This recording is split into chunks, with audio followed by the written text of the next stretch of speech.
Todo está bien.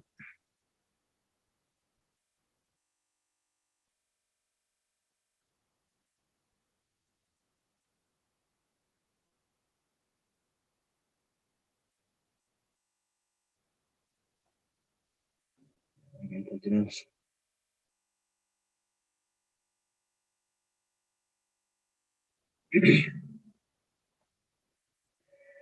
Bueno, el día lunes que hemos empezado el curso, este módulo, habíamos visto, habíamos contextualizado, ¿no? Cuáles son los medios de impugnación en materia tributaria, y esos son todos los medios de impugnación, ¿no? No existen otros medios de impugnación. Nuestra normativa tributaria, nuestro sistema tributario no regula otras formas de impugnación. Pero en realidad, estas formas de impugnación, las que tenemos, abarcan todos los ámbitos en los cuales el contribuyente o tal vez algún interesado o alguna asociación o sociedad de personas, agrupación de personas podría activar los mecanismos de impugnación, ya sea contra actos administrativos de carácter particular, contra actos administrativos de carácter general, las resoluciones normativas, ¿no? Y contra la creación de tributos.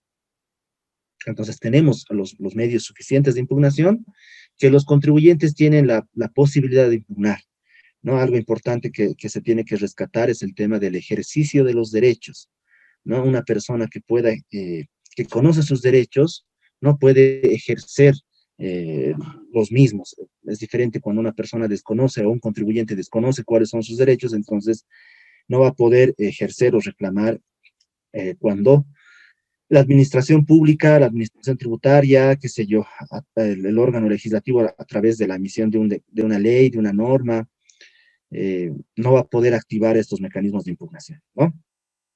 Bueno, algo que quería comentarles antes de pasar a ver eh, antes de continuar con el avance es, les había comentado, acá tenemos dos medios de impugnación, ¿verdad?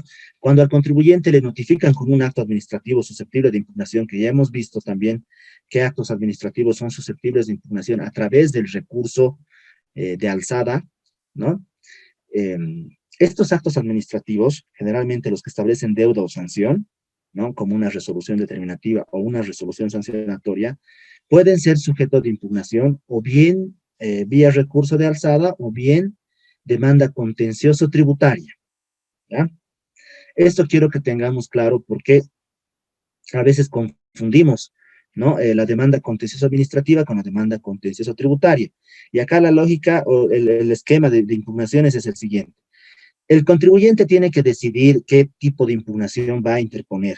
O va a interponer recurso de alzada o va a interponer demanda contencioso tributaria, ¿no? Y bueno, pues cuáles son los criterios que el contribuyente tiene que considerar al momento de elegir, porque si elige el recurso de alzada, está renunciando a la demanda contencioso tributaria y viceversa, ¿no? Entonces lo que tenemos que considerar es lo siguiente.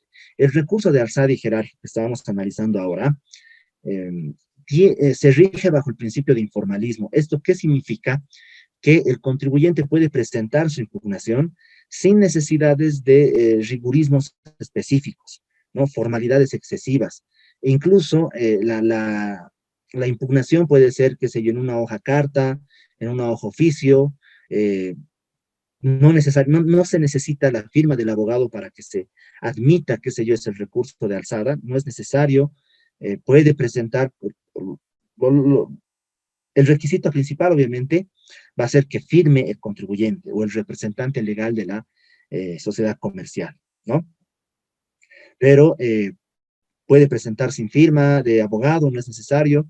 La impugnación podría realizarla incluso el mismo contribuyente, si conoce temas tributarios, si el reclamo que está efectuando puede sustentarlo, respaldarlo, no es necesario la asistencia de un abogado.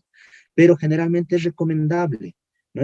Es recomendable que un abogado asista o un contador especializado en el tema, ¿no? De impugnaciones tributarias, asista, asesore al contribuyente, ¿no? Ahora, uno de los aspectos que se tiene que sopesar en el tema a momento de elegir recurso de alzada o demanda contenciosa tributaria es el tiempo que se va a invertir.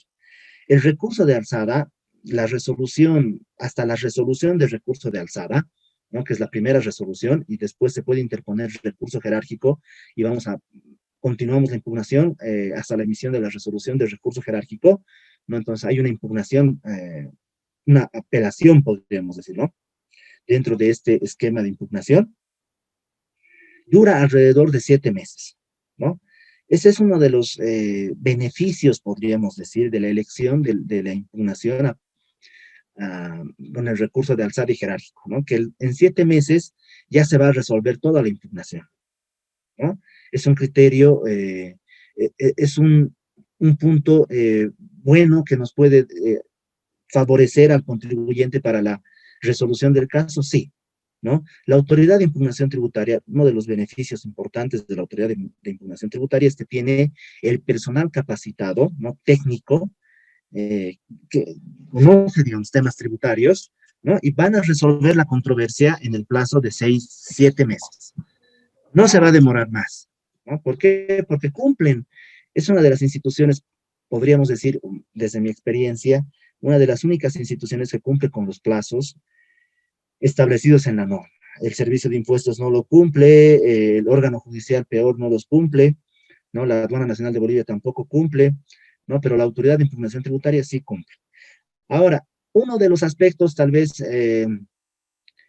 que afectarían la toma de decisiones que, bueno, pues por un lado, la Autoridad de Impugnación Tributaria es una entidad desconcentrada, ¿no? Del Ministerio de Economía, al igual que el Servicio de Impuestos. Y el financiamiento, según el Código Tributario, el financiamiento para que la Autoridad de Impugnación Tributaria ejerza sus funciones, deviene de la recaudación tributaria, ¿no?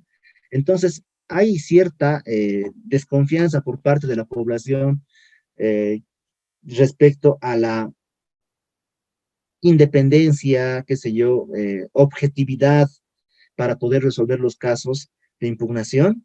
Sí, y lamentablemente tenemos ejemplos específicos respecto a la autoridad de impugnación, a cómo la autoridad de impugnación tributaria, por lo menos en temas de prescripción, la 18 y 19, ¿no? Ha emitido resoluciones que confirman el criterio de rechazo de prescripción efectuados por los contribuyentes bajo unos aspectos muy cuestionables, por ejemplo, la aplicación retroactiva de los términos de la prescripción, ¿no? Y no quisiera entrar en más detalles a no ser que ustedes estén interesados en este tema, pero sí existe cierta duda respecto a la objetividad y a la imparcialidad de la autoridad de impugnación tributaria en la resolución de los conflictos, ¿no? De todas formas, una vez emitido el recurso de alzada, la resolución del recurso de alzada, la resolución del recurso jerárquico, se puede interponer en contra de la resolución del recurso jerárquico la parte que ha obtenido el fallo, la resolución desfavorable, ya sea impuestos o, perdón, la administración tributaria o el contribuyente, pueden interponer demanda contenciosa administrativa para revisar, para verificar, para que el órgano judicial verifique si la resolución del recurso jerárquico fue emitida correctamente, ¿no? Y esta demanda contenciosa administrativa dura 1 año o 2 años aproximadamente en Sucre, ¿no? Y ahí finalmente se resuelve la controversia, ¿no? La otra forma de impugnación, la demanda contenciosa tributaria, tiene una duración aproximada de 5 años, incluso podría ser más, ¿no? Algunas personas, actualizando la información que tengo, me han dicho que podría ser mucho más, ¿no? Podrían ser 7 años, qué sé yo, porque tienen este esquema, ¿no? Jueces de primera instancia, Tribunal Departamental y el Tribunal Supremo, ¿no? Se tiene que recorrer por estas tres instancias o por estos tres autoridades que emiten sus decisiones, ¿no? Por ejemplo, en La Paz tenemos 5 juzgados coactivos fiscales, 5 juzgados de partido en lo administrativo, coactivo fiscal y tributario, es la denominación completa y correcta, ¿no? Teníamos 4 y se ha creado un juzgado recién, hace 2 años, ¿no? El juzgado quinto. Entonces tenemos 5 juzgados para La Paz y tienen mucha carga laboral. Entonces, ¿cuánto tiempo demora la emisión de una sentencia, ¿no? Para dentro de la demanda contencioso tributaria? Un aproximado de 3 años, ¿no? ¿Esa sentencia puede apelarse? Sí. ¿Van a resolver autoridades superiores? Sí. El Tribunal Departamental de Justicia de La Paz. ¿Cuánto tiempo demora en la emisión del auto de vista? Bueno, aproximadamente un año, ¿no? Y el tribunal, si este auto de vista, esta resolución, eh, qué sé yo, vulnera algún interés de las partes, entonces puede continuarse con la impugnación, con el reclamo, sí, se puede interponer recurso de casación y se va a remitir todos los antecedentes al Tribunal Supremo, ¿no? Y el Tribunal Supremo de Justicia, nuestras máximas autoridades, los magistrados, van a emitir el auto supremo. ¿Cuánto tiempo? Un año, 2 años, hasta 3 años, ¿no? Hay casos que han estado en Sucre, qué sé yo, 10 años, ¿no? Y que recién están resolviéndose. Entonces, esta es uno de los aspectos negativos de la impugnación en sede judicial a través de la demanda contencioso tributaria, es el tiempo. Puede demorar unos 5, 6, 7 años, ¿no? 8 años incluso, un proceso. ¿Y cuál es la desventaja de que dure tanto tiempo? Es que si el contribuyente obtiene un fallo desfavorable, tiene que cubrir con la actualización del monto de la deuda. Entonces, 5, actualizar la deuda en 7 años, 8 años, bueno, pues sencillamente, podemos decir que prácticamente se puede duplicar o triplicar la deuda. No, y en la demanda contencioso tributaria sí hay aspectos importantes que considerar porque es diferente al recurso de alzada, ¿no?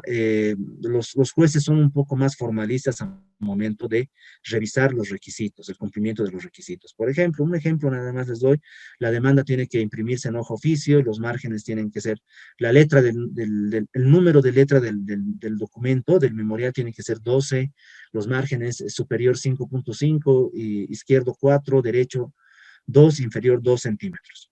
Entonces, sí existe mayores, y tiene necesariamente que estar firmado por un abogado, ¿no? Entonces, sí existe o sí tiene mayor cumplimiento o mayor control del cumplimiento de los requisitos, ¿no? Entonces, este criterio quería compartir con ustedes porque hay una pregunta en el foro que establece, ¿no? Básicamente, qué vía de impugnación se puede elegir y demás, ¿no? Muy bien, entonces continuemos con la exposición. ¿Alguien tiene alguna consulta hasta acá, algún comentario que hacer?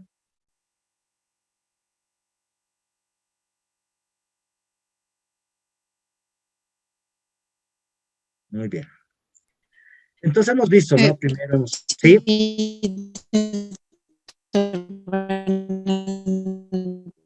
sí, sí, sí, una consulta. Usted dice, obvio, en el supuesto caso de que se tiene que esperar si ha sido en contra del contribuyente y el contribuyente no se decide hacer el pago, pero continuar con el proceso, pero obviamente quiere hacer el pago para evitar eso de la actualización. ¿Se puede hacer eso?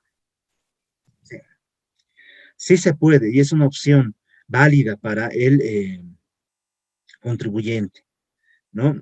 Pero hay ciertos criterios. Bueno, para empezar, y esto quisiera también contextualizar con nuestra normativa, la administración tributaria no puede rehusar ningún pago bajo responsabilidad funcionaria, ¿no? Todos los pagos que quiera realizar el contribuyente, la administración tributaria tiene que recibirlos, ¿no?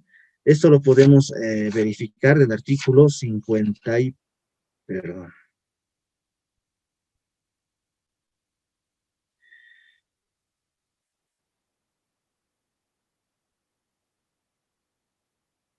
un momentito. El artículo 54, parágrafo segundo, señala, ¿no? Diversidad de deudas del Código Tributario, artículo 54, parágrafo segundo.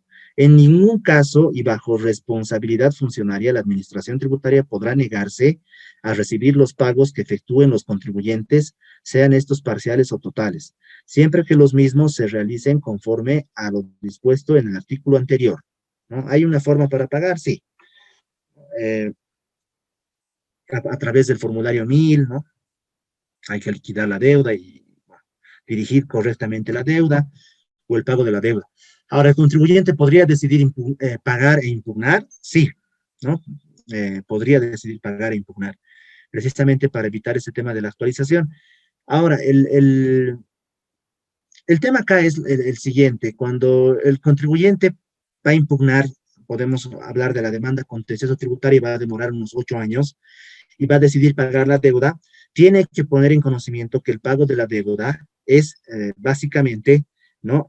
Bajo unas circunstancias, es decir, si bien se está pagando con la deuda, con la obligación tributaria, pero no se está reconociendo la deuda como tal, ¿no? Y explicar para cuál es el motivo del pago, ¿no? Para continuar con la impugnación. Y una vez concluida la impugnación, bueno, se tiene que anunciar, ¿no? A la administración tributaria o incluso tal vez al juez, ¿no? Que una vez concluida la impugnación, lo que va a suceder es, si el fallo es favorable para el contribuyente, entonces lo que se tiene que solicitar es la devolución a través de un procedimiento que se denomina acción de repetición, ¿no? Y entonces es perfectamente válido pagar e impugnar, ¿no? Pero el tema acá es que para pedir la devolución, en el caso de que el fallo sea favorable para el contribuyente, para iniciar la acción de repetición hay que iniciar el procedimiento y bueno, pues también tiene un tiempo que el contribuyente va a tener que invertir para que se emita la resolución correspondiente de devolución del dinero, ¿no? Y bueno, pues la administración tributaria le va a devolver, sí, ¿no? Si demuestra que efectivamente es por ese concepto que ha pagado, ha impugnado, pero la resolución final fue favorable para el contribuyente, entonces le van a devolver. Le van a devolver en valores, pero también el monto pagado se actualiza, ¿no? Entonces es un plus, podríamos decir, ¿no? Pero esa devolución que le va a hacer la administración tributaria no es en dinero, sino es en certificados de notas de crédito fiscal, ¿no? Y esos certificados de notas de crédito fiscal sirven solamente para pagar impuestos. Y bueno, pues también pueden negociarse, pueden venderse a otros contribuyentes, ¿no? Pero sí es posible. Muy bien, ¿alguien tal vez tenga algún comentario, alguna consulta más?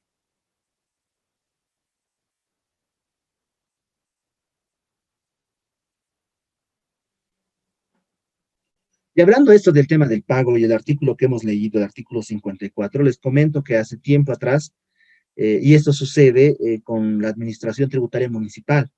La administración tributaria municipal a veces a las entidades financieras les hace bloquear el pago de impuestos, ¿no?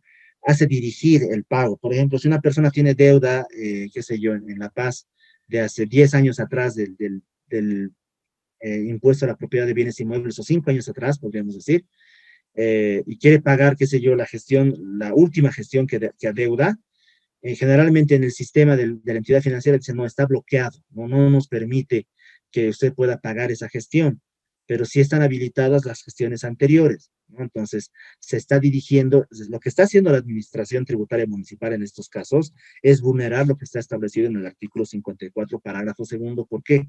Porque el contribuyente tiene la opción de elegir qué impuesto o qué deuda quiere pagar, ¿no? Entonces, en esa situación específica, un cliente vino a la oficina y me dijo, bueno, quiero pagar los últimos años y los otros años no quiero pagar. ¿Por qué?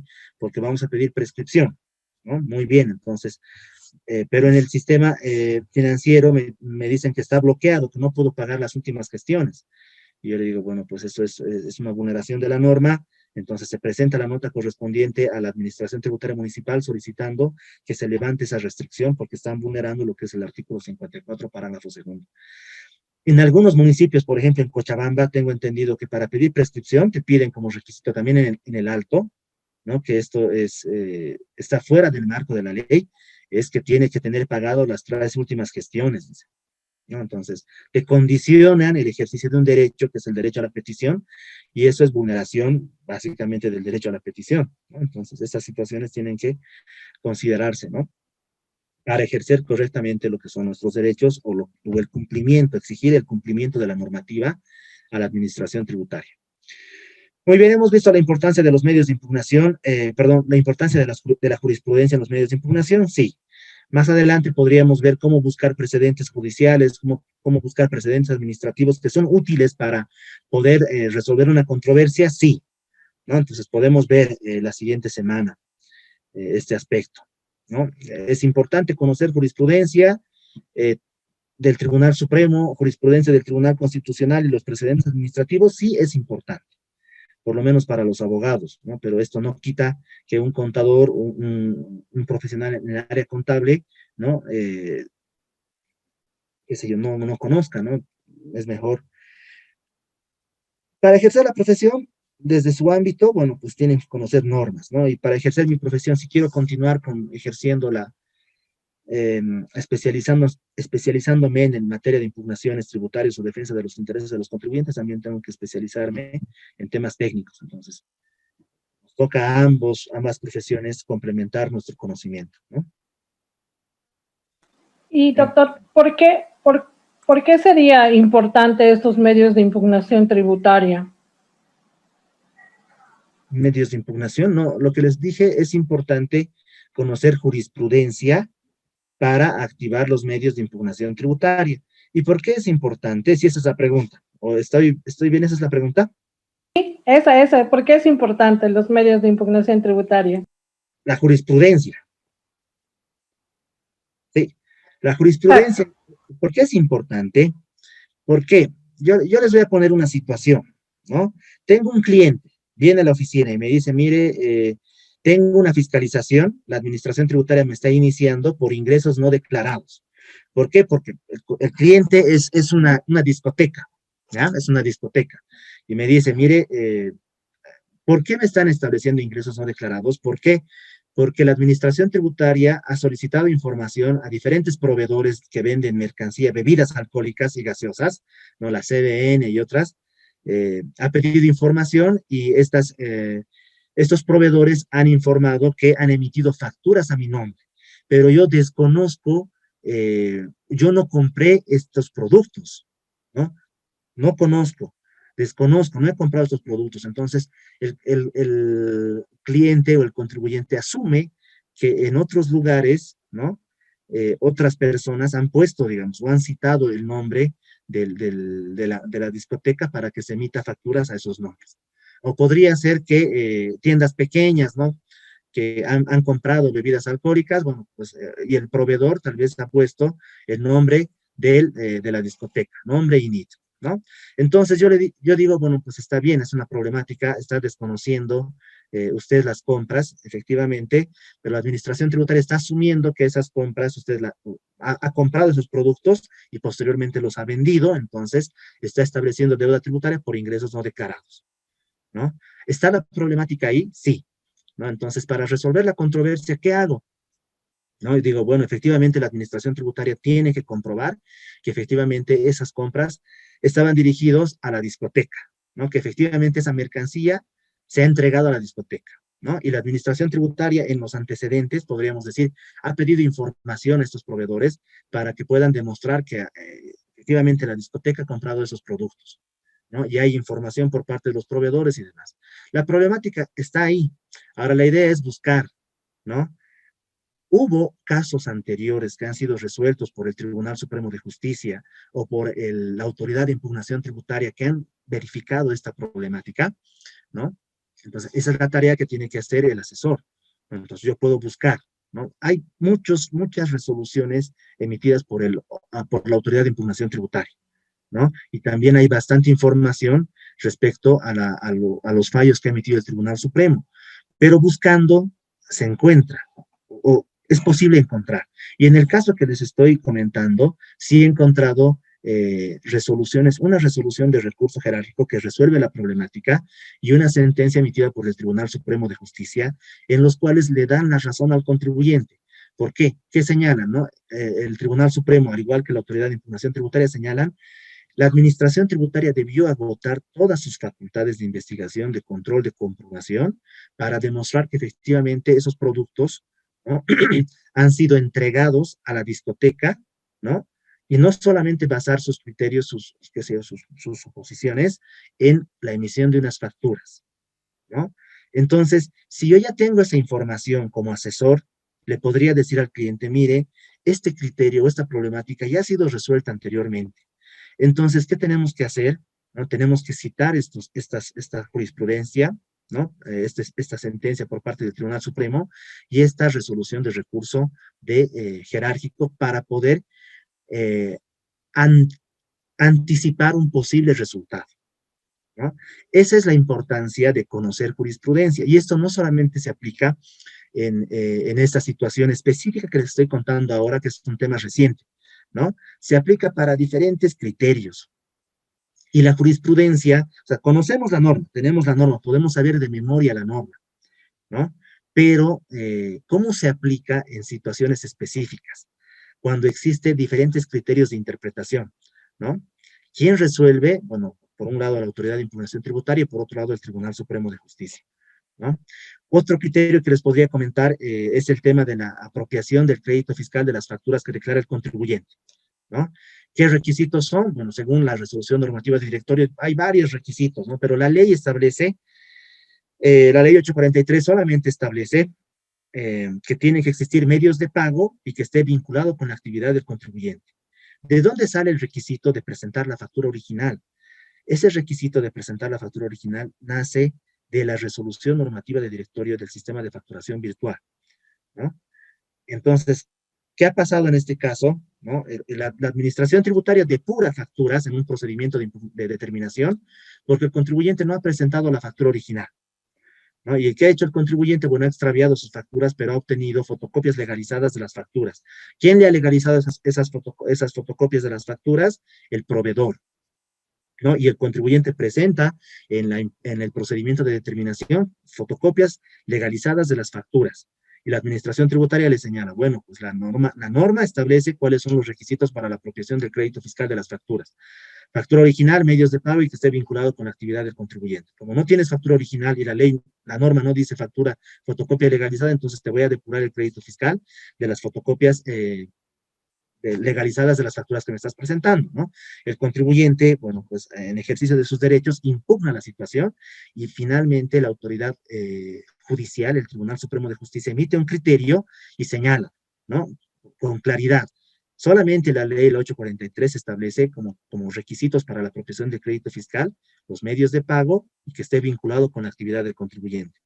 El requisito de la factura original nace o viene de una normativa reglamentaria que no puede añadir o ampliar el alcance de una ley, ¿no? Bajo el criterio de jerarquía normativa. Y si además el contribuyente está presentando una fotocopia legalizada, lo está presentando, ¿no? Es válido, ¿por qué? Porque ¿quién está legalizando en este caso? El proveedor que tiene la documentación o la factura original en su poder. Entonces, bajo esos criterios, levanta la observación emitida o el reparo establecido por la administración tributaria porque el contribuyente no contaba con la factura original. Entonces, estos criterios que emite el Tribunal Supremo son útiles para poder, por un lado, ¿no? La jurisprudencia es útil ¿para qué? Para interpretar correctamente los alcances de la norma, ¿no? Y segundo, ¿para qué? Para poder adelantar un criterio a momento de impugnar, ¿no? Y eso no necesariamente tiene que ser a favor del contribuyente, ¿no? Podría ser, bueno, pues diferentes situaciones que el Tribunal Supremo le ha dado la razón a la administración tributaria, ¿no? Entonces, si ya hay estos criterios, el asesor, su obligación, por lo menos yo veo esto como algo imprescindible para los abogados, es conocer jurisprudencia, porque cuando venga un cliente, ya exponga su caso, podríamos decir, bueno, sí hay jurisprudencia que ha resuelto de esta forma o de otra forma un caso parecido al suyo, ¿no? Entonces, la lógica de la jurisprudencia es, ante un hecho similar, no pueden existir criterios diferentes, bajo el principio o el derecho a la igualdad en su vertiente procesal. Es decir, la autoridad de impugnación tributaria y el órgano judicial no pueden fallar de diferente forma ante hechos similares, ¿no? Pero, bueno, pues acá también habíamos explicado que la jurisprudencia no es eterna, al igual que las normas no son eternas en el tiempo, los criterios de interpretación del Tribunal Supremo y de la autoridad de impugnación tributaria pueden cambiar en el tiempo, ¿no? Y si una autoridad decide resolver de diferente forma la jurisprudencia establecida, entonces lo que puede hacer es, lo que puede apartarse de los criterios de la jurisprudencia, sí, pero tiene que fundamentar por qué se está apartando, ¿no? Entonces, básicamente yo veo muy importante conocer jurisprudencia para que, para asesorar y para activar los mecanismos de impugnación, ¿no? Muy bien, espero se haya podido absolver correctamente la consulta. ¿Alguien más tiene algún comentario? Consulta que quiera hacer.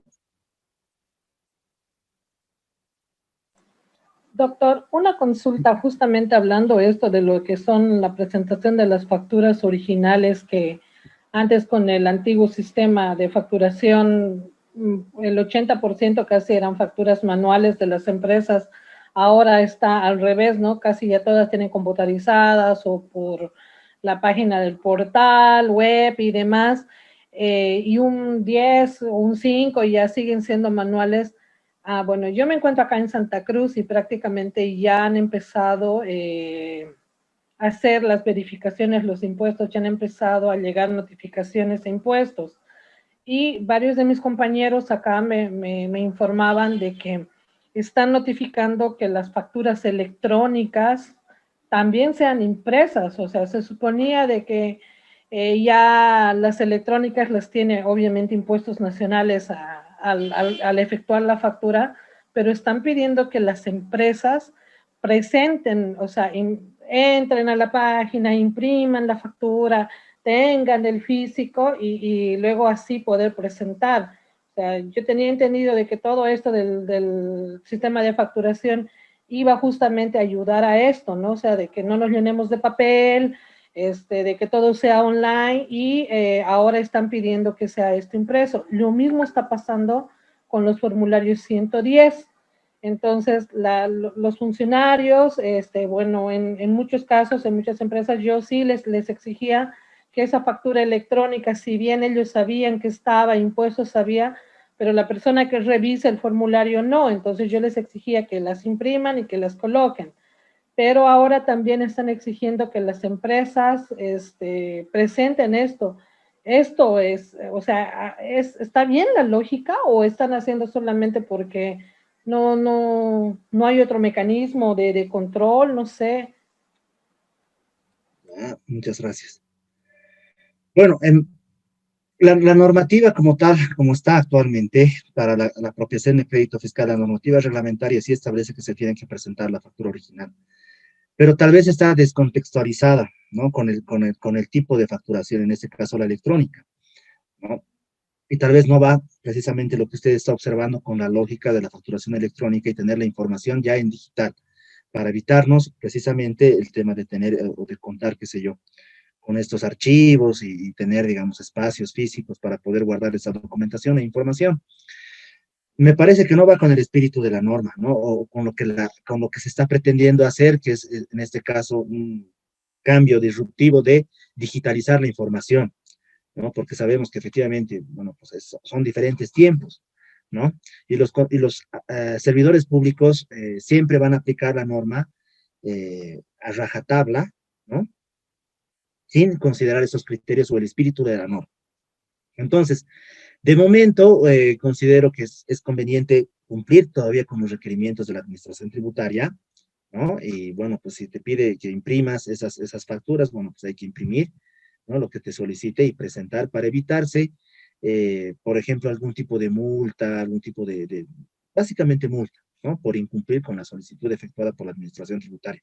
Ahora, otro criterio podría ser simplemente presentar un argumento y señalar, ¿no? Bueno, sí, efectivamente existe esta información y esta información, de acuerdo al tipo de facturación, es electrónica y se encuentra en los sistemas informáticos, ¿no? Y remitirse a eso, ¿no? Podría ser también una opción, ¿no? Pero bueno, pues nuevamente lo que estamos viendo es la aplicación estricta de la norma sin considerar el espíritu de la misma. Entonces, de momento recomiendo que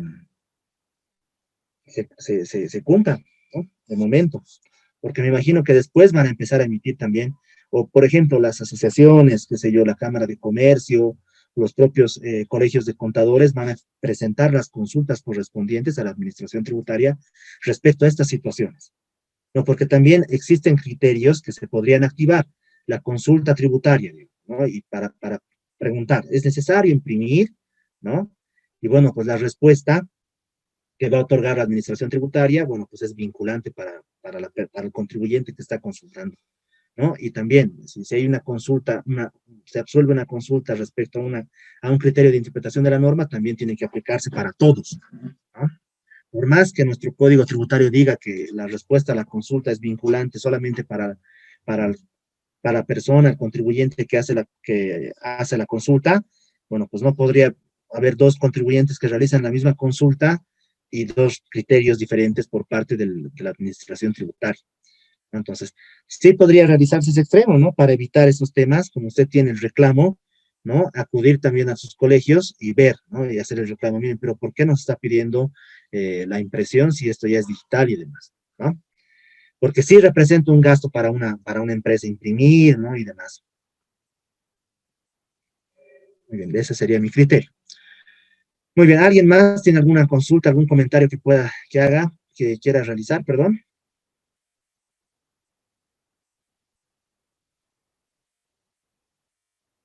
Muy bien, entonces continuemos.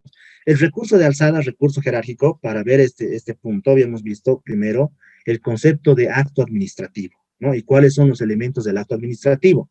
Esto es importante porque ver el concepto de acto administrativo, los elementos del acto administrativo. ¿Por qué?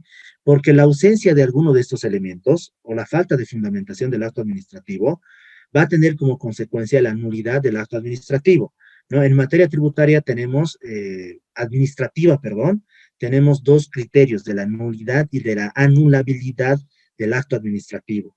La nulidad es básicamente por ausencia de alguno de los requisitos establecidos para el acto administrativo o que de alguna forma el acto administrativo vulnere algún interés legítimo del contribuyente, la vulneración de algún derecho.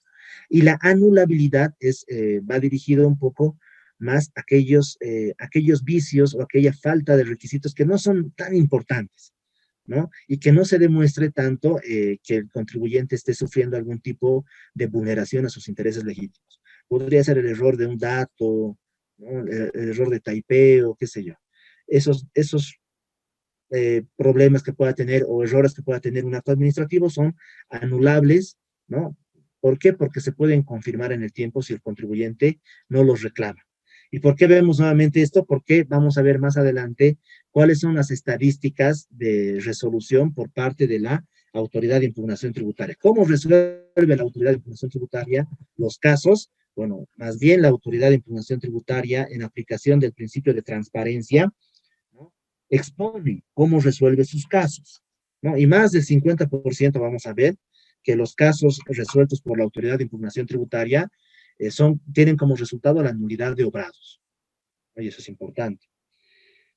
Lamentablemente no tenemos esta información para el Tribunal Supremo de Justicia. El Tribunal Supremo de Justicia no tiene esta información, no, en su página web y demás, cómo resuelve sus casos, ¿no? Sí están las resoluciones, sí se pueden ver las resoluciones, pero no tiene estos datos estadísticos que nos expone la Autoridad de Impugnación Tributaria, ¿no? Y bien, hemos visto la diferencia de acto administrativo definitivo, acto de la administración y acto de mero trámite. ¿Para qué? Para ver que solamente los actos administrativos definitivos pueden ser sujetos de impugnación, pero los efectos de la impugnación pueden llegar incluso a los actos de la administración, por ejemplo, la vista de cargo.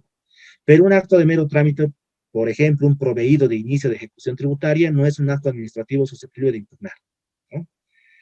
Hemos visto cuáles son los actos administrativos susceptibles de impugnar de acuerdo al Código Tributario, ¿no? La ley 2492, la ley 3092, ¿no? ¿Cuáles son los actos administrativos? La administración o la normativa identifica qué actos administrativos son susceptibles de impugnación en materia, a través del recurso de alzada y recurso jerárquico. Pero también al final la ley la ley 3092, el artículo 4, establece una situación que va a ampliar el campo de impugnaciones. Por ejemplo, ¿qué es impugnable? Todo otro acto administrativo definitivo de carácter particular emitido por la administración tributaria. ¿Y qué ejemplo podríamos poner? ¿No? Por ejemplo, suscitar un incidente de nulidad de notificación en el procedimiento de determinación. El contribuyente no tomó conocimiento de la notificación de la vista de cargo y resolución determinativa. ¿Por qué? Porque no se cumplieron con el procedimiento establecido para notificar. Entonces, el contribuyente podría solicitar la nulidad, la administración tributaria tiene que responder necesariamente esa solicitud y generalmente rechaza, ¿no? Y esa resolución de rechazo puede ser susceptible de impugnación, ¿no? Entonces, es importante, ¿no? Conocer esos extremos. Y otro aspecto importante es, por ejemplo, la resolución que declare la responsabilidad de terceras personas según el Código Tributario solamente puede impugnarse a través del recurso de alzada, no a través de la demanda contencioso tributaria, ¿no? Entonces, hay ciertos criterios que hay que conocer para poder impugnar correctamente. Hemos visto también que actos administrativos no son susceptibles de impugnación de acuerdo al artículo 195, pero bueno, pues en definitiva hemos visto que sí son susceptibles de impugnación, pero obviamente cuando concluya el procedimiento o se emite el acto administrativo final. Y hemos visto los ejemplos, ¿no? Bueno, esto ya no es necesario volver a repetirlo. Y nos hemos quedado en esta parte.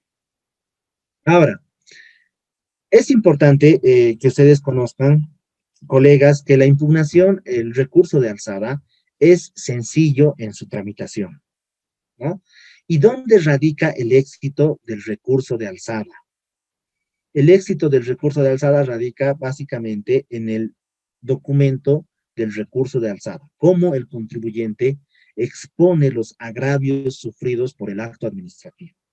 Si está bien sustentado, bien fundamentado, bien argumentado o correctamente argumentado el recurso de alzada, entonces los pasos posteriores, bueno, pues tal vez incluso no van a ser ni necesarios, ¿ya? Pero el éxito radica en los argumentos del recurso de alzada. Y por eso también nuevamente reitero que citar precedentes administrativos, jurisprudencia respecto a la resolución de una controversia es importante porque ya nos adelantan un posible resultado y ya le exigimos a la autoridad que va a resolver que resuelva la problemática de esta forma, ¿no?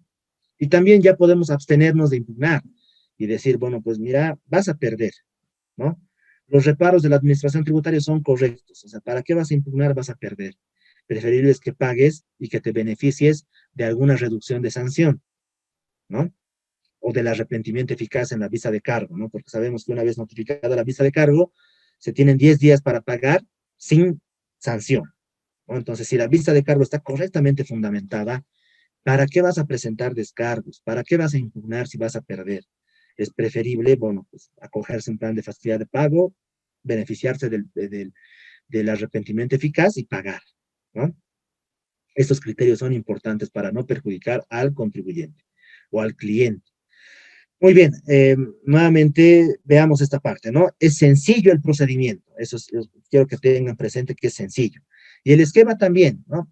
Se interpone el recurso de alzada. ¿Cuántos días tiene el contribuyente para interponer recurso de alzada? 20 días, ¿no? 20 días corridos de acuerdo al artículo 4 de la ley 2492 del Código Tributario, ¿no? El artículo 4 del Código Tributario establece las reglas del cómputo de plazos y es también sencillo las reglas. Por ejemplo, si el plazo establecido en la normativa es hasta 10 días, siempre se computan en días hábiles. Si el plazo es mayor a 10 días, siempre se computan en días corridos, ¿no? Días hábiles que entendemos, los días que trabaja la administración tributaria. De lunes a viernes en La Paz, de 7:30 a 4 lo que trabaja el Servicio de Impuestos Nacionales, ¿no? Por época de pandemia. Eh, ¿Cómo se computan los plazos? Ya sea días hábiles o días corridos, siempre se computan. El primer día siempre va a ser al día hábil siguiente. Si la administración tributaria notifica a un contribuyente con una resolución determinativa un viernes, el día 1 va a ser lunes. O tal vez es feriado lunes y martes de carnaval, digamos, el día miércoles va a ser el día 1. Oye, así, 20 días corridos. Cuando hablamos de corridos, se computan también sábados y domingos y feriados, ¿no? Pero el día 1, ya sea que se trate de días hábiles o días corridos, siempre va a empezar a partir del día hábil siguiente. Ahora, cuando concluye el último día, ya sea día hábil o un plazo en días hábiles o días corridos, y el último día recae o cae en un día inhábil o feriado, siempre se recorre al día hábil siguiente. Entonces, en el caso de la impugnación, y eso es importante también, porque también he conocido casos que abogados, no sé, o tal vez asesores, han interpretado incorrectamente o han computado incorrectamente los plazos para impugnar, ¿no? Recurso de alzada, ¿cuántos días son? 20 días. Ah, deben ser 20 días hábiles, ¿no? Y hacen su cómputo, presentan su recurso el último día y bueno, pues la autoridad de impugnación tributaria tiene 3 opciones, ¿no? Puede rechazar el recurso por haberse interpuesto fuera de plazo, puede rechazar el recurso por no ser un acto administrativo susceptible de impugnación, puede admitir el recurso de alzada porque se ha cumplido con todo, o tal vez puede observar, ¿no? Acá en este esquema no está el rechazo, ¿no? Pero es una opción, aquí tendríamos que añadir, ¿no? Es una opción el rechazo. ¿En qué situaciones? Bueno, pues cuando se impugna fuera de plazo, ¿no? o cuando se está impugnando un acto administrativo que no es susceptible de impugnación, por ejemplo, un PIET. El contribuyente es notificado con un PIET, con un proveído de inicio de ejecución tributaria, y bueno, pues, interpone su recurso de alzada en contra del PIET. ¿Qué va a hacer la autoridad de impugnación tributaria? Va a verificar, no, esto no es un acto susceptible de impugnación, entonces va a rechazar. No, tal vez puede verificar cuándo se ha notificado y, bueno, pues el cómputo de plazos para la presentación del recurso de alzada. Fuera de los 20 días se está impugnando, entonces rechazo, ¿no? Las otras dos opciones son la admisión, cuando se ha cumplido con todo. La admisión siempre se notifica de manera personal, ¿no? Y esta es la obligación que tiene también el contribuyente o el asesor, porque cuando va a la autoridad de impugnación tributaria de la regional, tiene que firmar la carátula de la impugnación, ¿no? Le piden los datos. ¿Quién está presentando la impugnación? Puede ser el asesor, puede ser el abogado, puede ser el contador, puede ser el asistente, puede ser el propio contribuyente, ¿no? O tal vez es un amigo, yo le digo, mira, mi amigo, no tengo tiempo para ir, qué sé yo, presentámelo tú, por favor, este recurso, ¿no? Ah, van a la autoridad de impugnación tributaria, la regional, y le va a pedir cuáles son los datos, en qué calidad está presentando, ¿no? Y le hacen firmar, la carátula le hacen firmar, y también le hacen llenar sus datos, ¿no? ¿Quién es usted? ¿Es abogado? ¿Su número de celular y todo? Y bueno, se presenta el recurso y si está correctamente, si se cumple con los requisitos, lo que va a hacer la administración tributaria, perdón, la autoridad regional es admitir. ¿Y en cuánto tiempo lo va a admitir? En el plazo de 5 días. Esta es la única notificación que se hace personal al contribuyente. La admisión es personal, ¿no? La resolución de admisión o el decreto de admisión del recurso es personal, entonces el contribuyente o el asesor tiene que estar pendiente de la notificación con la admisión. Y al momento de recibir la admisión, ¿no? Del recurso, también la autoridad de impugnación tributaria le va a dar al contribuyente un código, un PIT, ¿no? Así se denomina, código PIT. Eh, y esto vamos a ver por qué es importante ver esta parte. Déjenme ver un momentito. Ahí tengo.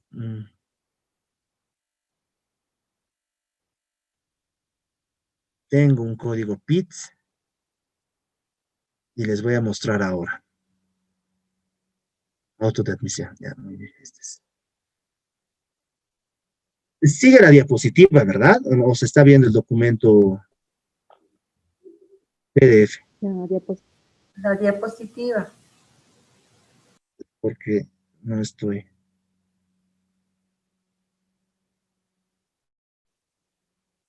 Ya. Este es, ¿no?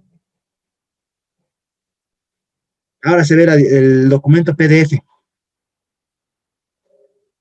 Se ve. Muy bien, entonces, el contribuyente presenta el recurso de alzada o el asesor presenta el recurso de alzada, ¿no? En el caso, en la opción de que se haya presentado dentro del plazo, el recurso de alzada cumpla con los requisitos para la presentación que vamos a ver más adelante, entonces la notificación de la admisión va a ser 5 días posteriores, ¿no? 5 días hábiles, obviamente, posteriores.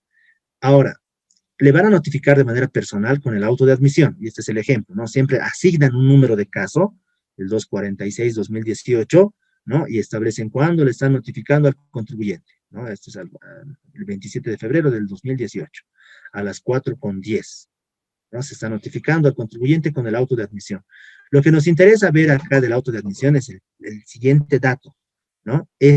Con el objetivo de facilitar el seguimiento de los recursos de alzada y recursos jerárquicos, dice, ¿no? La autoridad ha puesto a su disposición el sistema de información denominado punto de información de trámites en la dirección de internet, ¿no? Este es http://pit.ait.gov.bo.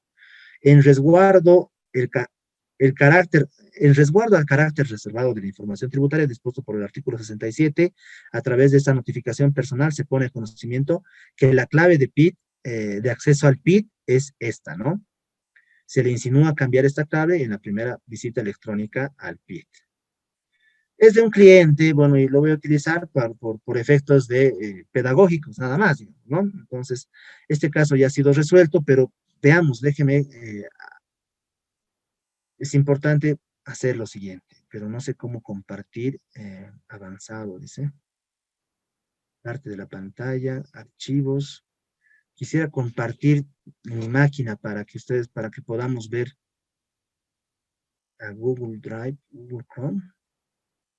A ver, ahora sí pueden ver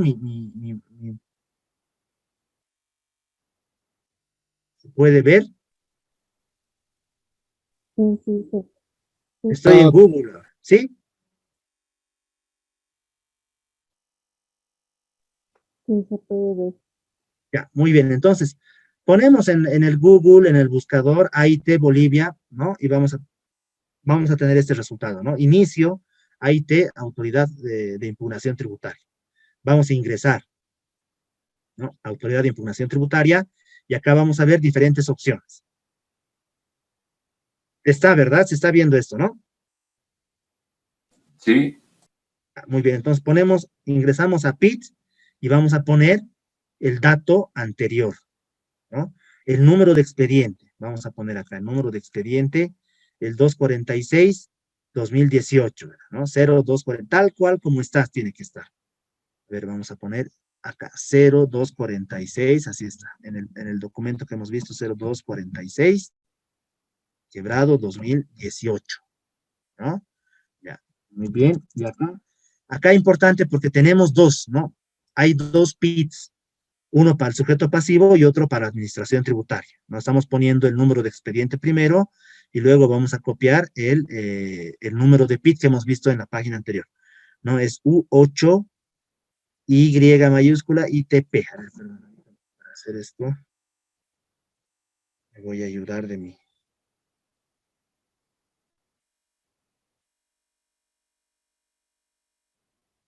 Ya. Entonces, ponemos, ¿no? U mayúscula, 8, Y, 1, E y P. Ya. Inicio de sesión. Y acá ya tenemos, ¿no? La información del caso. Como es un caso pasado, ya está resuelto, ¿no? Acá tenemos actos impugnados, bueno, vemos acá, ¿no? ¿Qué se ha impugnado? Una resolución administrativa emitida por el Gobierno Autónomo Municipal de La Paz. Fecha de emisión, fecha de notificación, ¿no?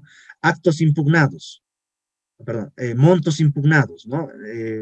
No tiene montos porque es una resolución administrativa de solicitud de prescripción rechazada por la Administración Tributaria Municipal, ¿no? Diferentes fuera, si es una RD, sí tendría que tener montos, una resolución determinativa. Actuaciones y notificaciones, ¿no? Estos datos pues, nos interesan. Autos de admisión. ¿Cuándo se ha admitido? El 23 de febrero 2018. ¿A qué hora?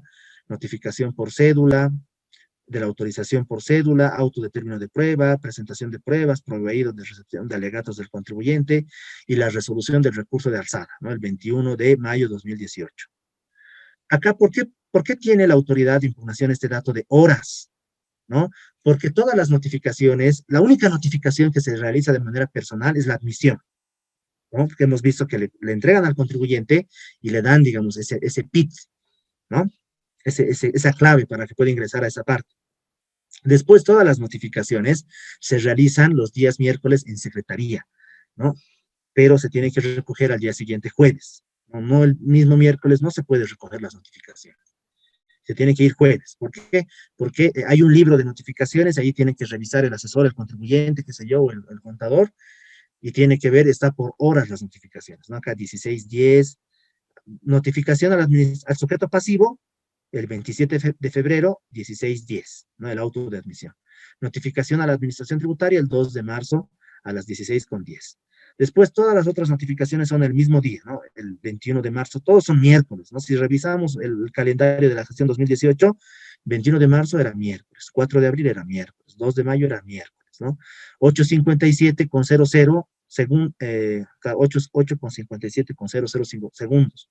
A la administración tributaria, ¿cuándo le ha notificado? 8:57,30 segundos. ¿No? Lo mismo. Entonces, esto nos sirve. Acá, resolución de recurso de alzada. Acá está, ¿no? Ver.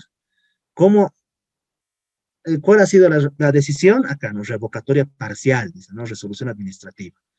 Ha ganado parcialmente el contribuyente, ¿no? Acá se puede ver la resolución incluso, ¿no? Acá está, se está descargando, ¿verdad?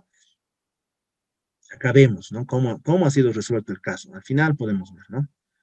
Acá. ¿Cómo ha sido resuelto? Revocar parcialmente la resolución administrativa. Consecuentemente, se ratifica la decisión del ente de aceptar la solicitud de prescripción de la deuda de esas del 94 al 2007, correspondiente al sarcófago perpetuo ubicado en el sector 1 del ensanche. ¡Tan! Asimismo, se deja sin efecto por prescripción adeudado correspondiente a la gestión 2018, ¿no? Y se mantiene el 2019. Bueno, ya es información, ¿no? Plazos y vencimientos acá. ¿Cuáles son los plazos para presentar respuesta, qué sé yo, pruebas, alegatos, todo? Acá también expone, ¿no? Cuáles son los plazos y demás, ¿no? Ahora acá, ¿se ha interpuesto recurso jerárquico? Sí, ¿no? ¿Quiénes han interpuesto recurso jerárquico en contra de la decisión, de la resolución anterior? El sujeto pasivo, el contribuyente y la administración tributaria. Acá están las fechas, ¿no? La interposición, actos impugnados, qué se ha impugnado, los montos impugnados, actuaciones y notificaciones nuevamente, y la resolución del recurso jerárquico, ¿no? Revoca parcial, prescripción, igual se puede ver, ¿no? Plazos y vencimientos también. Entonces, es importante que el contribuyente o el asesor o el abogado, qué sé yo, tenga el código PIT para hacer el seguimiento del caso, sí es importante. Facilita mucho hacer el seguimiento del caso, ¿no? Eh, Muy bien, hasta acá, ¿alguien tiene algún comentario?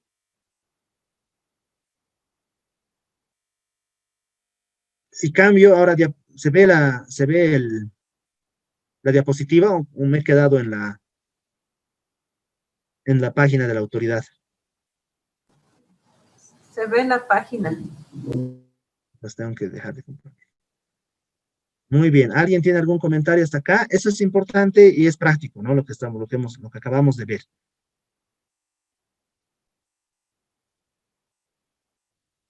Muy bien, tenemos la admisión, el único acto administrativo que se va a notificar de manera personal. La otra opción que tiene la administración o la autoridad de impugnación tributaria, la regional, es la observar, ¿no? ¿Por qué? Porque el recurso no cumple con los requisitos establecidos en el artículo 198 del Código Tributario, que vamos a ver también, ¿no? Y le otorga, en el caso de que, esto también es importante que le observe, no le va a notificar en secretaría la observación, no le va a notificar personal, y le va a dar un plazo de 5 días para subsanar. Es decir, tiene que hacer el seguimiento el contribuyente de la admisión o de la observación del recurso de alzada. Porque ¿qué pasa si lo deja? Se considera, como también he visto algunos abogados que no son del área tributaria, piensan que les va a notificar en su domicilio fiscal, en su domicilio procesal, en su oficina, no la observación. Y cuando van, yo he visto que van a la autoridad de impugnación, después que ya le han observado, después que ya ha vencido el plazo y reclaman, ¿no? Pero no, ¿por qué no me han notificado en mi domicilio, ¿no? Y eso es básicamente por desconocer la hermenéutica de la impugnación o cómo se tiene que hacer el seguimiento de la impugnación en sede ante la autoridad de impugnación tributaria, ¿no? Si no se subsana el plazo si no se subsana la observación dentro del plazo de 5 días, entonces se emite la resolución de rechazo del recurso, ¿no? Que es lo que queremos evitar, obviamente, si somos asesores, ¿no? Muy bien, se admite, se subsana, se admite, se notifica de manera personal la admisión. Se tiene que notificar a la autoridad regional de impugnación tributaria, va a notificar a la administración tributaria con la impugnación, ¿no? Y la administración tributaria tiene el plazo de 15 días para responder el recurso de alzada. 15 días, ¿no? Entonces, 15 días, hablamos 15 días hábiles corridos, 15 días corridos, ¿no? Pero dependiendo cuando le notifican, si es viernes, nuevamente el plazo empieza el día hábil siguiente, ¿no? La respuesta por parte de la administración tributaria puede ser aceptando o rechazando el recurso, ¿no? O negando, qué sé yo, ¿no? Generalmente, podríamos decir, el 98% de las respuestas de la administración tributaria van a ser rechazando, porque van a defender, ¿no?, el acto administrativo impugnado. Y en alguna circunstancia va a aceptar, se va a allanar al recurso, cuando el error o cuando el reclamo del contribuyente sea evidente, ¿no? ¿Puede aceptar? Sí, ¿no? Pero bueno, La idea es que responda el recurso, generalmente responde rechazando, pero tiene que adjuntar, por normativa, tiene que adjuntar toda la información, toda la documentación o todos los antecedentes del acto administrativo impugnado, ¿no? Muy bien. Se presenta la respuesta y se apertura el plazo de 20 días para presentar pruebas. Y luego se apertura el plazo de 20 días para presentar alegatos. ¿Ya? Esto también vamos a ver más adelante algunas peculiaridades o características para presentar pruebas. ¿Se puede presentar pruebas acá en la impugnación? Sí se puede presentar, pero, bueno, pues se tiene que cumplir con el criterio del artículo 81 del Código Tributario, es decir, la oportunidad y la pertinencia de la presentación de la prueba. ¿Por qué? Porque se supone que antes de la impugnación ya había un periodo de pruebas o una valoración por parte de la administración tributaria. El ejemplo, el procedimiento de determinación, orden de verificación, vista de cargo y resolución determinativa, ¿no? ¿Hay un periodo de prueba? Sí, vista de cargo, tenía 30 días el contribuyente para presentar las pruebas. ¿Por qué se habilita otro término de prueba acá? Solamente prueba de reciente obtención por parte del contribuyente. Puede ser que el contador tenía la prueba y el contador no estaba en Bolivia, qué sé yo, se ha peleado con su cliente, o puede ser que la prueba recién se ha obtenido, ¿no? Entonces, en esas circunstancias sí puede presentarse, pero prueba de reciente obtención a través de un juramento de prueba de reciente obtención, ¿no? O también podría presentar o podría explicar algunos documentos de prueba que estén en antecedentes administrativos que respaldan la posición del contribuyente. Generalmente la administración tributaria siempre se ratifica en sus documentos como prueba. Y el contribuyente en alguna ocasión también podría tener documentación o información reciente, ¿no? Que puede presentar como prueba, pero tiene que hacerlo con juramento de prueba de reciente obtención. Y si presenta con juramento de prueba de reciente obtención, la autoridad de impugnación tributaria señala día y hora de juramento de prueba de reciente obtención. Y fija, digamos, pónganse, qué sé yo, la siguiente semana, un lunes a las 10 de la mañana. El cliente tiene que ir y lo único que hacen es un formalismo, ¿no? Ingresa al despacho y la secretaria le pregunta, ¿usted jura?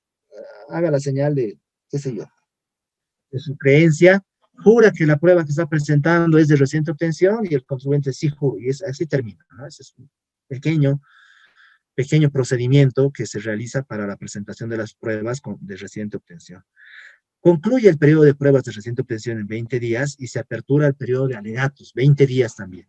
Alegatos es como hacer un resumen o fortalecer, qué sé yo, con mayor argumentación, eh, los puntos de defensa por parte del contribuyente y los puntos de defensa por parte de la administración tributaria. Es como querer convencer, ¿no? En alegatos se puede solicitar o se puede presentar alegatos escritos o se puede solicitar alegatos orales. Entonces, si el contribuyente o la administración tributaria ve por conveniente solicitar alegatos orales, entonces puede solicitar y bueno, se va a llevar a cabo una audiencia, ¿no? Y en la cual se va a exponer, qué sé yo, ¿no? Cuando el caso lo amerite. Yo no veo necesario en todos los casos solicitar audiencias, pero por ejemplo, les comento esto acá entre nosotros, ¿no? Yo conozco a abogados, colegas que siempre piden audiencias, ¿no? ¿Pero por qué? No, básicamente es por justificar su trabajo, para que vaya, digamos, para convencer al cliente, decirle, vamos a pedir audiencia y bueno, pues por audiencia tienes que pagarme, qué sé yo, ¿no? Pero no veo en todos los casos necesario una audiencia de alegatos. Pero tal vez en algunos casos por la complejidad, qué sé yo, ¿no? Porque es un caso importante, sí sea conveniente solicitar alegatos. Y los alegatos ya lo puede pedir el contribuyente o la administración tributaria, ¿no? Eh, Concluidos los alegatos, se tiene 20 días para la emisión de la resolución del recurso de alzada, ¿no? Y la resolución de recurso de alzada tiene 3 tipos de resoluciones o 3 tipos de alternativas: anulatoria, confirmatoria o revocatoria total o parcial. Esas son las formas de resolver, ¿no? Ahora, dependiendo cuál sea la resolución, ya sea revocatoria total o parcial, si es revocatoria total, el que ha perdido es la administración tributaria, ¿verdad? Entonces, ¿quién puede interponer recurso jerárquico? ¿Quién puede continuar con la impugnación? Es la autoridad, la administración tributaria. Si es revocatoria parcial, es decir, la resolución determinativa estableció una deuda de 100.000 bolivianos y bueno, pues se ha revocado parcialmente la deuda. Ahora debe 50.000, 70.000, 80.000, qué sé yo. Es decir, ambos han perdido, o claro, ambos han perdido. O la administración o el contribuyente ha ganado parcialmente. Entonces, ambos pueden continuar con la impugnación e interponer recurso jerárquico, ¿no? Si es confirmatoria del acto administrativo impugnado, el que ha perdido es el contribuyente, él tiene la legitimación para continuar con la impugnación. Si es anulatoria, es porque el trabajo, qué sé yo, realizado por la administración tributaria no fue correcto, entonces existen vicios de nulidad, y lo que hemos visto, ¿no? Podría ser porque no se ha cumplido con los elementos del acto administrativo, o porque de alguna forma el contribuyente ha expuesto vicios de nulidad en vulneración de sus derechos o intereses legítimos, ¿no? Y se dispone la nulidad del procedimiento, ya sea de la RD o de de la resolución determinativa, de la vista de cargo o tal vez del acto de la orden de verificación o fiscalización, ¿no? Muy bien. ¿Quién puede impugnar un criterio de una decisión de anulatoria? La administración tributaria. Pero también podría impugnar el contribuyente. ¿Y por qué? Porque pongamos el ejemplo de que en el recurso de alzada, el contribuyente expone 3 criterios de nulidad. Nulidad por falta de valoración probatoria en la resolución determinativa, ¿no? No se han valorado mis descargos correctamente, no se han valorado mis descargos. He presentado descargos y no hay valoración de descargos, un criterio de nulidad. Otro criterio de nulidad podría ser la determinación de la base imponible sobre base presunta es incorrecto, ¿no? Entonces solicito nulidad hasta la vista de cargo. Y tal vez otro criterio de nulidad podría ser, qué sé yo, falta de notificación o incorrecta notificación de la orden de verificación y orden de fiscalización. O sea, me han notificado sin considerar el procedimiento establecido. O le han entregado a un menor de edad de la notificación por cédula, o me han notificado en un domicilio diferente al que yo tengo y demás, ¿no? Entonces tenemos tres criterios de nulidad o 3 argumentos de nulidad. La resolución de recurso de alzada podría rechazar 2 de los criterios de nulidad, ¿no? Bueno, la notificación fue correcta, le rechaza. La determinación de la base imponible sobre base presunta fue correcta, entonces le rechaza. Y le dice, bueno, sí, la valoración de descargos, efectivamente, la administración tributaria no le ha valorado los descargos, entonces se anula hasta la resolución determinativa. ¿Quién puede impugnar? Obviamente va a impugnar, tiene legitimación para impugnar la administración tributaria, ¿por qué? Porque está anulando uno de sus actos, pero también puede impugnar el propio contribuyente. ¿Por qué? Porque podría decir, bueno, pues yo quería nulidad hasta la orden de fiscalización o verificación porque no me han notificado correctamente. O quería nulidad hasta la vista de cargo, bueno, pues entonces podrían interponer también un recurso jerárquico, ¿no? ¿Para qué? Para que se corrija el criterio y se anulen hasta más atrás, ¿no? Muy bien, hasta acá. ¿Alguien tiene algún comentario? ¿Está claro esta parte? Vamos a ingresar a ver también, ¿no? Me he quedado en esta parte, pero vamos a ver otros aspectos. Silencio administrativo negativo, ofrecimiento de pruebas, ¿no? Sí, vamos a ver. ¿Alguien tiene algún comentario? ¿Alguna consulta hasta acá?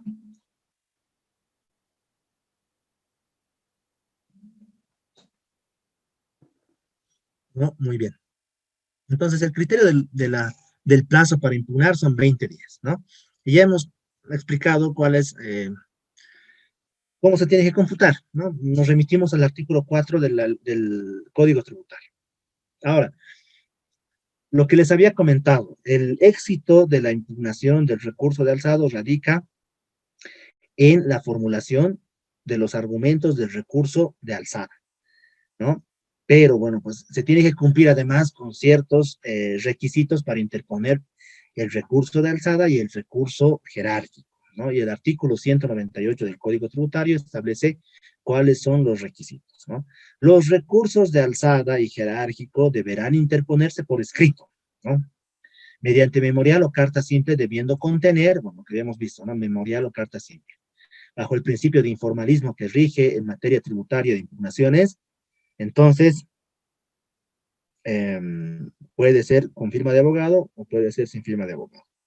Podría impugnar el contribuyente a través de una carta a mano, escrita a mano, no hay ningún inconveniente respecto a eso, ¿no? Tendría que aceptar la administración o la autoridad de impugnación tributaria, siempre y cuando se entienda la letra, ¿no? Porque si no se entiende, bueno, pues ¿qué es lo que está reclamando? Se podría observar. Bueno, pero generalmente todos utilizamos computadoras, imprimimos y demás, ¿no?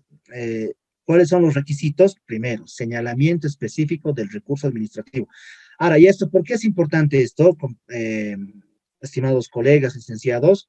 Porque el trabajo, ¿cómo está dividida la calificación del curso? Que bueno, por algún motivo no se ha explicado el primer día de clases porque pensé que íbamos a hablar de ese tema cuando intervino Karen, pero lo hemos dejado pasar. De todas formas, no nos estamos perjudicando, pero les explico, ¿no? Ahora, ¿cuál es el criterio de evaluación? La participación tiene un criterio de evaluación, ¿ya?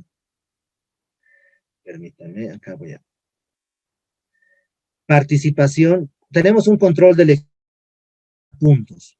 El control de lectura respecto a normativa, que estamos viendo qué es lo que nos interesa ver, impugnación, ¿no? Ya tienen ustedes qué artículos del Código Tributario tienen que leer para su control de lectura.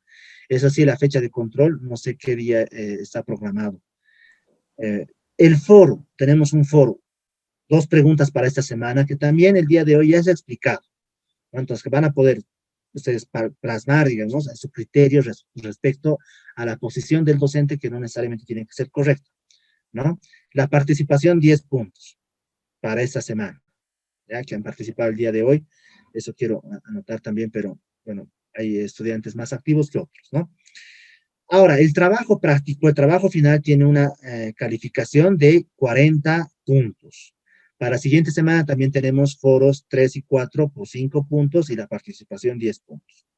Entonces, básicamente radican los foros en el control de lectura y en el trabajo, ¿no? ¿Y el trabajo en qué consiste? El trabajo consiste en que ustedes tienen que interponer un recurso de alzada. eh, Podemos poner como 2 personas para que hagan el recurso, ¿ya? De 2 personas hagan, es conveniente que hagan de 2 personas. Ahora, si es que no logran, digamos, concretar con alguien o les gusta trabajar solos, ¿no? Como a mí también en alguna oportunidad, pueden hacerlo solos también. Pero yo prefiero que trabajen de 2. ¿Por qué? Porque de esta forma van a poder compartir criterios, ¿no? Y ustedes en la información que tienen en la plataforma tienen resolución determinativa 1, resolución determinativa 2. Entonces pueden elegir cualquiera de las 2 resoluciones determinativas eh, para impugnar. Van a revisar estas resoluciones. Son cortas, ¿no? Las resoluciones que se han elegido, ¿no? Pero tienen 10 páginas, 12 páginas, creo. Pero hay resoluciones mucho más amplias, ¿no? Dependiendo la situación, pucha, de 100, de 60, 70 páginas, ¿no? Pero bueno, el criterio es ese, ¿no? Ustedes tienen que verificar, tienen que interponer su recurso de alzada. Y para eso, obviamente, tienen que cumplir con los criterios, con los requisitos para la interposición. Todo tiene que estar en su recurso. Ahora, lo que sí siempre les he facilitado en otros módulos es un modelo de impugnación. Pues yo les voy a pasar al grupo de WhatsApp un modelo de impugnación y ustedes pueden guiarse sobre ese o simplemente pueden hacer su propia impugnación, ¿no? Lo dejo a criterio de ustedes. Pero les voy a mandar un modelo de impugnación de recurso de alzada, sí les voy a mandar. Entonces, en base a eso van a trabajar también, ¿ya? Esa es básicamente la forma de evaluación del curso. Somos pocos compañeros, ¿no? Entonces, eso sí yo les pediría que las personas que todavía no han participado, que participen para que todos tengan la nota de la participación, ¿no? Para que todos tengamos. Pero hay, por ejemplo, hoy día han participado Shirley Gemio, ¿no? ¿Quién más estaba acá? ¿Quién más ha preguntado? Perdón, me voy a anotar, ¿ya? Porque si no, la memoria saben que es frágil. Y doctor, un favor, yo sé que en la ¿Sí? anterior clase nos ha dictado qué artículos tenemos que leer para el control de lectura del domingo. ¿Será que me puedes repetir? ¿Ya? ¿Usted está en el grupo de WhatsApp del curso? Sí. Ya, ahí también, pero he mandado por si acaso. No lo he visto. Ya, les voy a volver a mandar. O le puedo dictar ahora, no hay ningún problema.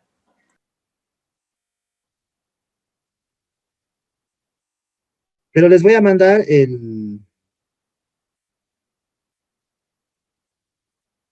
¿Y si el control de lectura solamente va a ser de esos artículos o tenemos que leer algo más? solamente de esos artículos.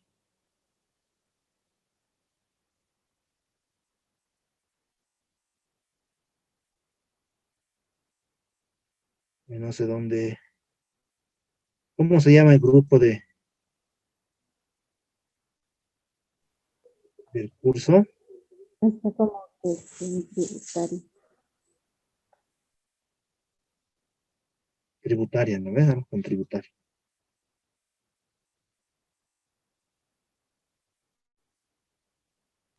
Gestión tributaria, doctor.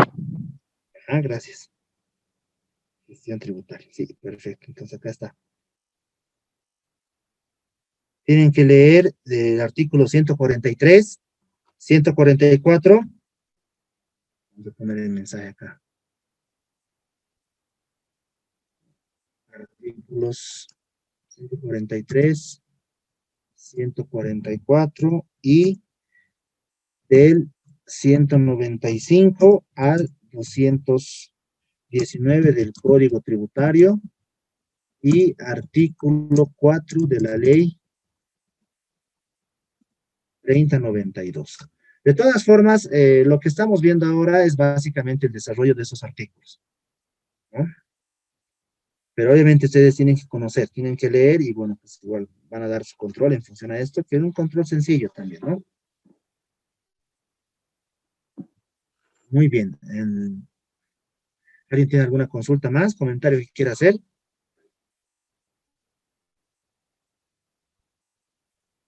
Ya, ¿cuáles son los requisitos? Señalamiento específico del recurso administrativo y la autoridad ante la que se lo interpone. Es decir, todos los recursos deben especificar, ¿no? ¿Qué recurso es? Recurso de alzada o recurso jerárquico, lo que nos corresponde.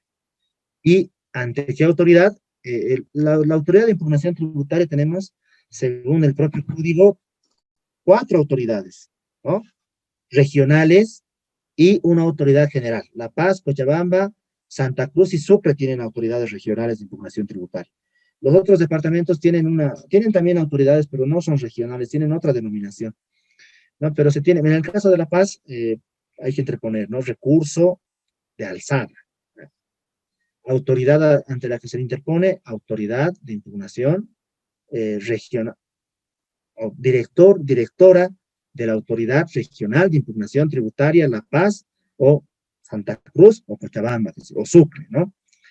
El B, nombre, razón social y domicilio del recurrente o de su representante legal con mandato legal expreso, acompañando el poder de representación que corresponda conforme a ley y los documentos respaldatorios de la personería del recurrente, ¿no? Hay que identificar quién es el contribuyente, cuál es su domicilio, ¿no?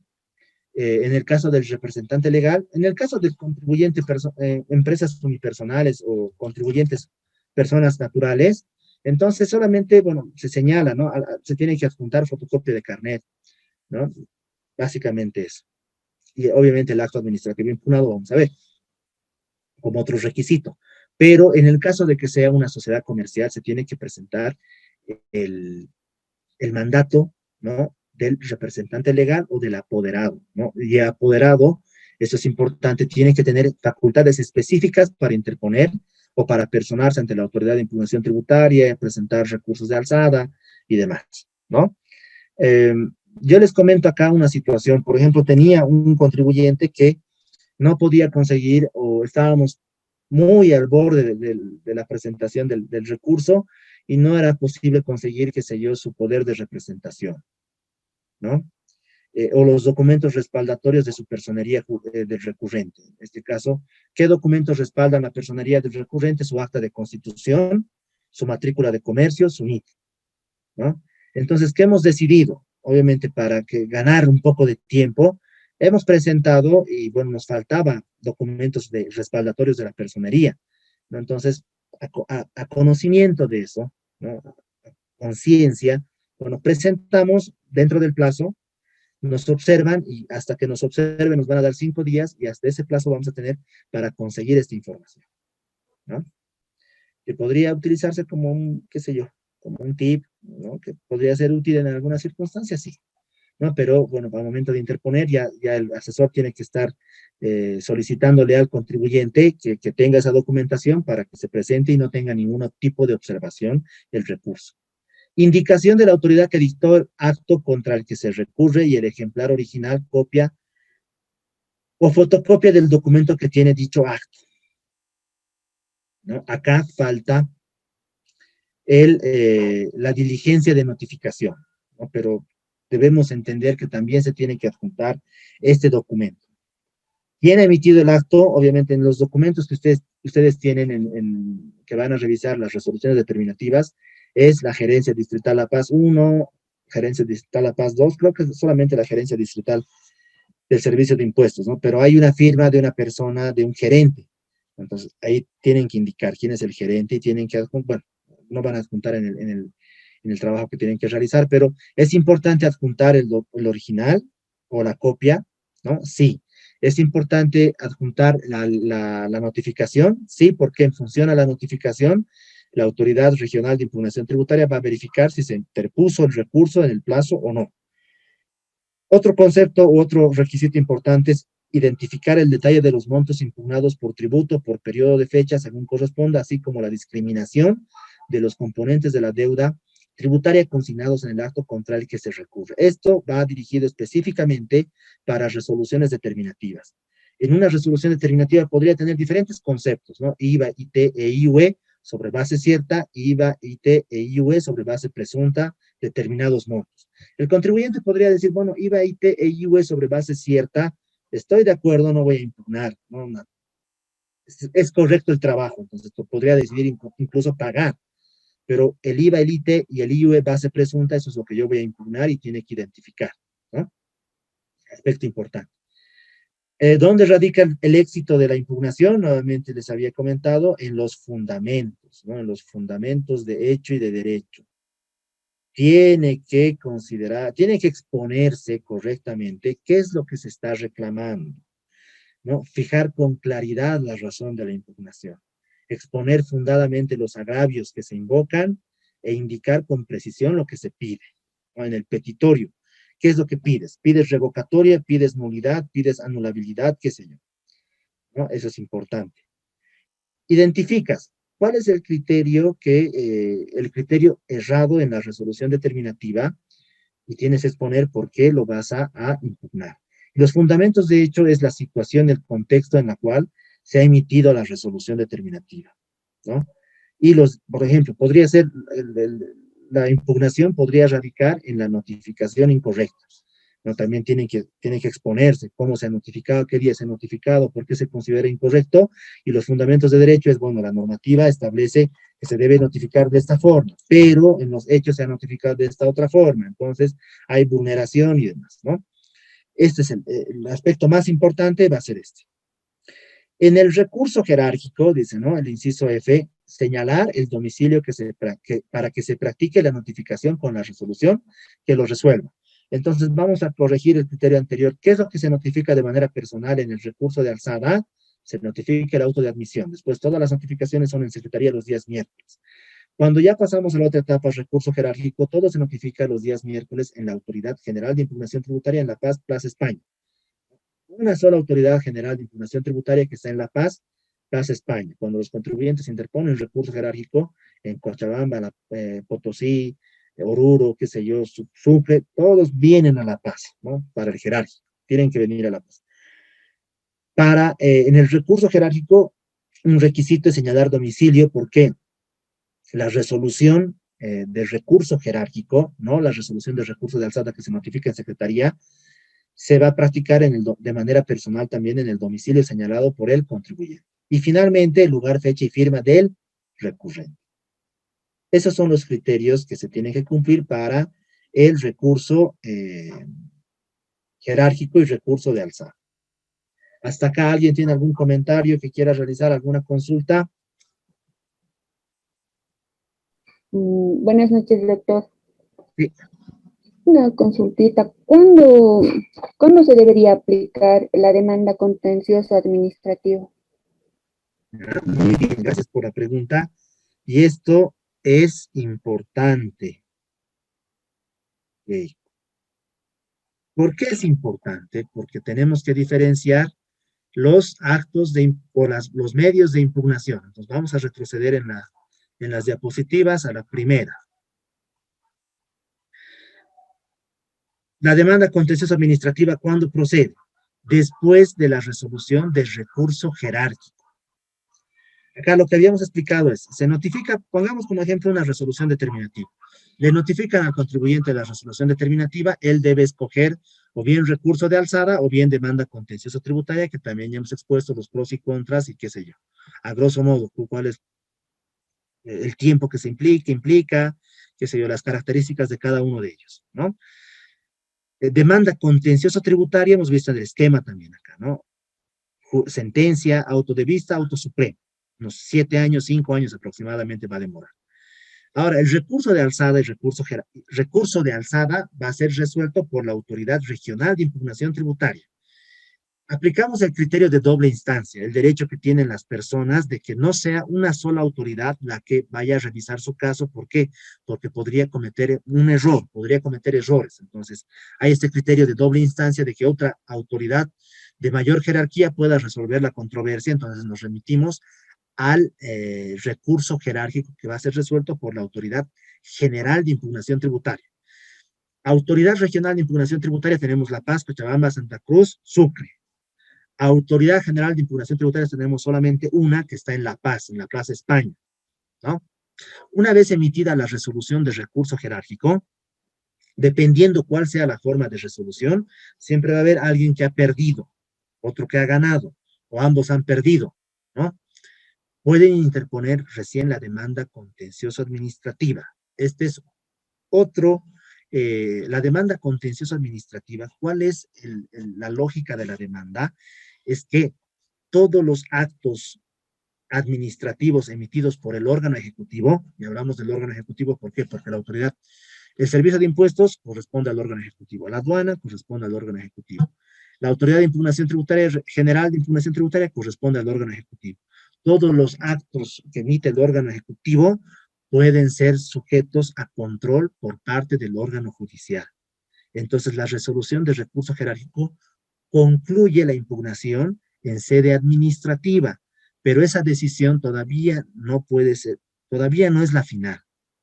Depende si la administración tributaria o el contribuyente deciden todavía continuar con la impugnación y someten a control judicial la resolución de recurso jerárquico.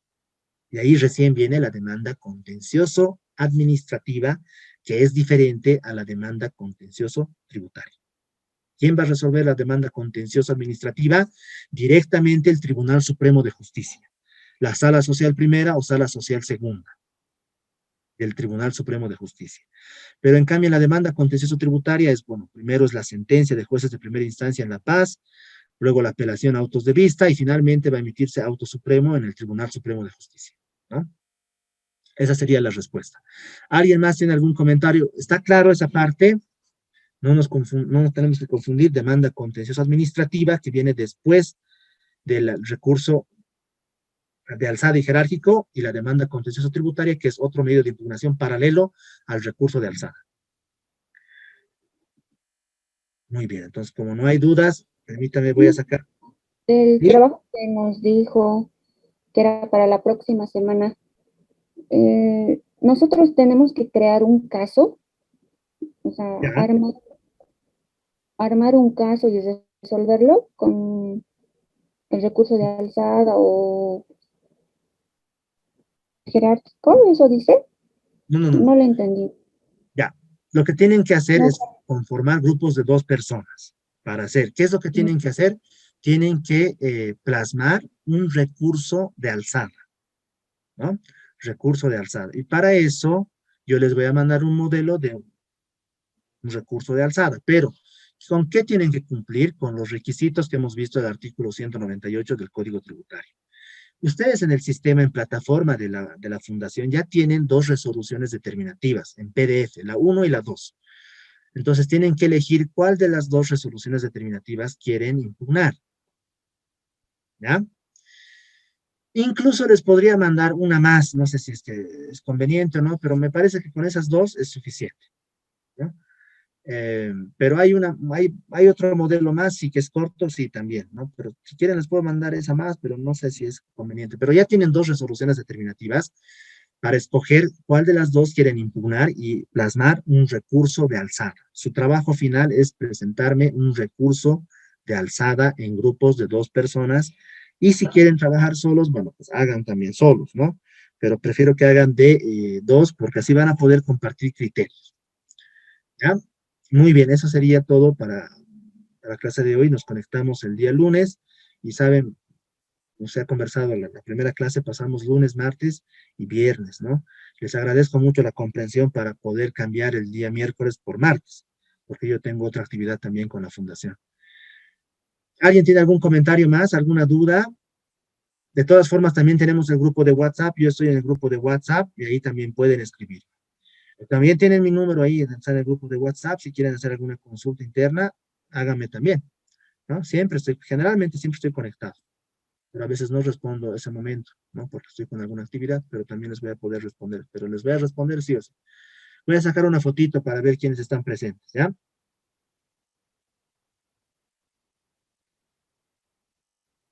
Muy bien. ¿Algún comentario que tengan? ¿Alguna duda? ¿No? Doctor, una consulta. En la plataforma, las resoluciones, ¿en dónde están? Porque solamente tenemos el material obligatorio, que es justamente las diapositivas, pero no tenemos esos recursos, o recién lo va a subir. Yo he revisado el día lunes y estaban la resolución determinativa 1, resolución determinativa 2. Sin embargo, podría mandarles al grupo también. Ya, por El favor, WhatsApp. porque le cuento que Pero ahorita yo he estoy en visto la que está. plataforma y no veo, solamente tengo el tema del material obligatorio y el primer foro y el segundo después, el control de lectura, y no hay nada más. Ya. Les voy a mandar al grupo de WhatsApp. Ya, gracias. Doctor, el grupo es máximo 2. Sí, máximo 2. Y no vamos a hacer de 3 ni de 4, nada. 2 máximo porque es un recurso de alzada para que compartan entre 2 personas. O, bueno, pues hagan también solo si quieren, ¿no? Pero prefiero que hagan de 2 personas. Ok, gracias. Muy bien, entonces con esto hemos concluido. Muchas gracias. Nos conectamos el lunes. Hasta luego. Chao, chao. Buenas noches, doctor. Buenas noches. Gracias. A ustedes.